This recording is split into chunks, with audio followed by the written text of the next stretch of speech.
Assalamualaikum warahmatullahi wabarakatuh. Bismillah, alhamdulillah, salatu wassalamu ala rasulillah wa ala alihi wa mawlana ba'du. All our students, let's study and learn about characteristic of light. Anak-anak sekalian, mari kita belajar tentang sifat-sifat dari cahaya. One, characteristic of lights move or spread in straight line. Yang pertama adalah sifat cahaya itu merambat atau bergerak secara garis lurus, bergerak lurus, tidak belok ya. Second, yang kedua, bounce or reflected, memantul atau refleksi, memantul ya.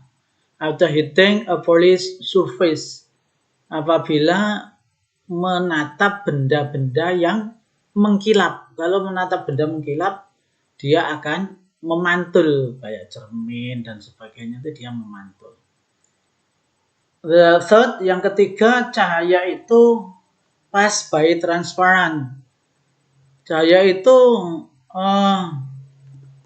menembus benda-benda yang bening. Kalau benda itu bening kayak kaca, kayak itu dia tembus. Ya. Not pass by opaque at all. Kalau benda-benda itu padat, tidak bening, maka dia akan berhenti, tidak bisa melewatinya, tidak tembus. Refraction by different medium.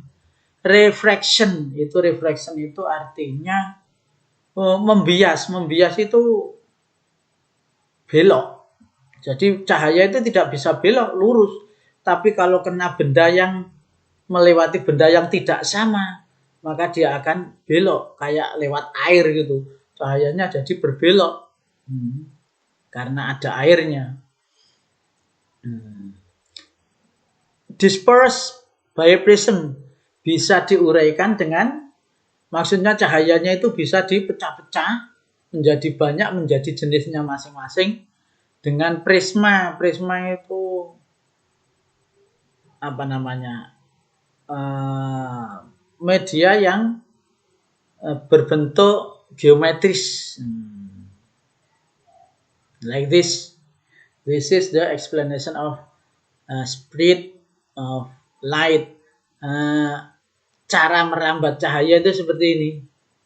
Jadi kalau ada cahaya lilin itu di look from the parallel, dilihat dari dalam paralon lurus, straightly, is able to see, bisa dilihat, person is able to see the light in the candle of the candle.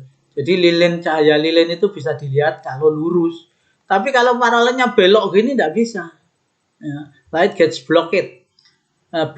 Jadi cahayanya itu ketutup. Person not able to see the light of the candle.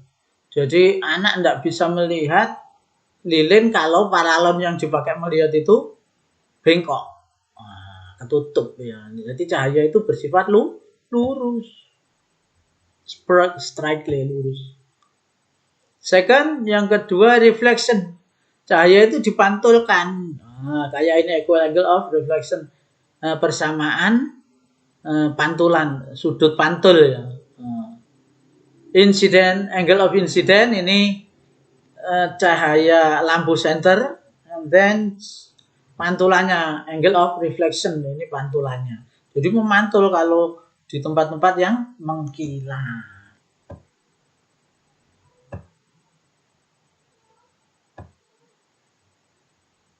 The third, yang ketiga, pass the transparent, like this. Jika melewati sesuatu yang bening, cahaya itu tembus. Kayak gelas itu kan bening ya, terus gitu tembus. Merah tetap merah karena tembus memang. Tapi kalau cahaya itu benda itu buram, translucent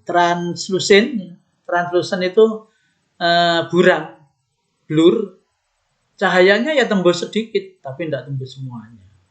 Merah jadi gelap gini, tapi tembus masih. But in the opaque object, tapi pada benda-benda yang pekat, itu yang tidak bisa tembus dilihat, maka cahaya juga tidak bisa masuk. Natap tok. Like apple, the light cannot through pass, tidak bisa menembus. Nah, yang ini bisa tembus, ini sedikit tembus, ini tidak bisa tembus. Transparent is pass. Translucent is part of light pass. And opaque not pass at all, tidak bisa tembus sama sekali.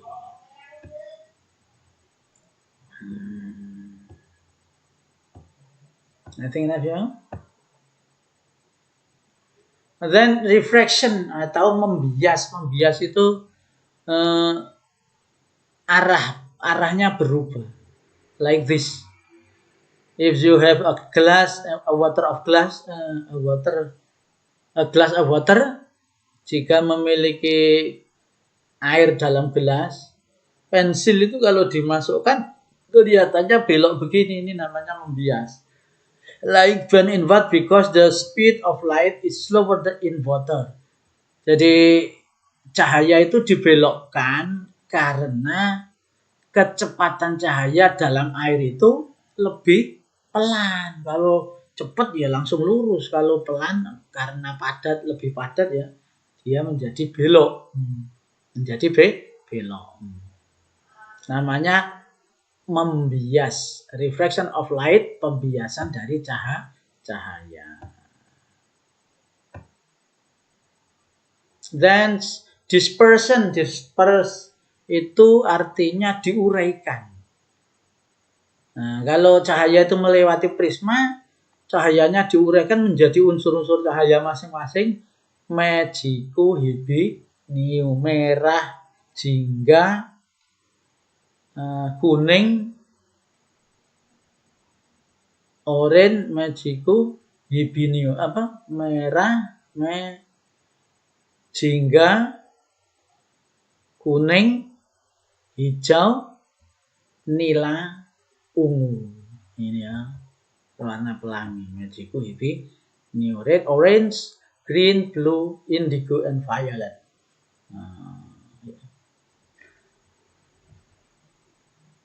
Namanya penguraian cahaya atau cahaya diuraikan. The phenomenon of rainbow, pelangi itu juga karena dibiaskan, karena there is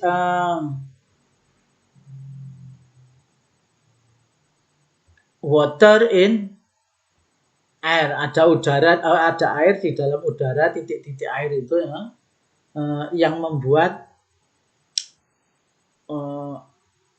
cahaya itu teruraikan menjadi pelangi. Nah, itu sebenarnya juga cahaya biasa, tapi diuraikan oleh air-air yang ada di embun-embun yang ada di udara jadi pelangi, become a rainbow.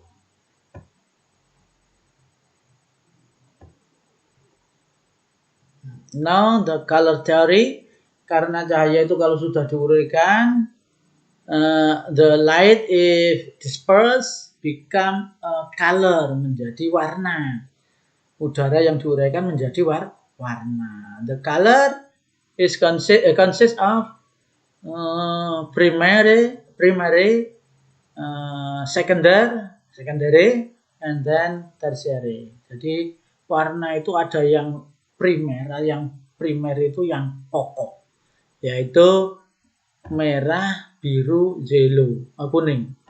That is red, blue, and yellow. This is a basic color. Ini adalah warna yang dasar, warna primary color. Then antara merah dan biru, between red and blue combine become an orange, purple, jadi ungu ya. Kalau merah dicampur biru jadi ungu, biru dicampur kuning, blue and yellow become green, red and yellow become orange. I think this is the color. There is tertiary, ada yang complete itu primary, secondary, tertiary. Itu warna-warna itu jadi asalnya kuning, merah, biru, red, yellow, blue. Then become a purple, orange, and green. And there is purple and orange become like this. Jadi lebih banyak namanya tertiary. The color separate become two group. Warna itu digolongkan menjadi dua. Yang ada bau merahnya disebut warna panas atau warm color. Warm color itu warna panas. Warm color itu warna panas. Mulai dari purple, become purple until yellow. Sampai kuning. And there is cool color. Ada yang warna dingin. Mulai dari red until green. Yang warna-warna mengandung warna biru disebut warna dingin. Kalau yang mengandung warna merah disebut warna panas. Now let's learn about how the eye look as vision. Bagaimana mata itu melihat sebagai penglihatan, sebagai indera penglihatan. Like this. The light, cahaya ya,